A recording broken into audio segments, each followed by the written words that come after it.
ఏంటంత dull కూర్చున్నావు? కొంచెం తలనొప్పిగా ఉంది. అవునా? ఒక నిమిషం ఆగు. General having headache. హ్మ్.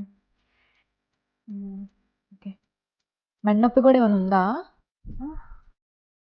లేదు. రోజు వస్తుందా? ఒక గంట నుంచి ఉందంతే. అవునా? సర్లే అయితే. అయితే ఏదైనా సీరియస్ కాదు. ఎందుకొచ్చిందో కనుక్కుందాం. పొద్దునుంచి వాటర్ తాగావా బానే? తాగానే బానే. పొద్దునుంచి ఫోన్ ఎక్కువ చూసావా? అయ్యుండొచ్చు. అది. అది రీజను. రెమెడీస్ చూద్దాం. ఫస్ట్ ఒక గ్లాస్ వాటర్ తాగు.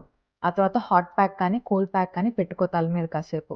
అప్పటికి తగ్గలేదనుకో, ఆ బెడ్‌రూమ్‌లోకెళ్ళి బ్లైండ్స్ అన్నీ క్లోజ్ చేసి దుప్పటి కప్పుకొని పడుకో. అప్పటికి తగ్గకపోతే ఇది చెప్పినట్టు టాబ్లెట్స్ ఏసుకో. ఇంత సోది చెప్పే బదులు ఒక కప్పు కాఫీ కావాలని పెట్టుకొని రావచ్చు గదా! కాఫీయా? ఆ స్టెప్ ఇందులో లేదు.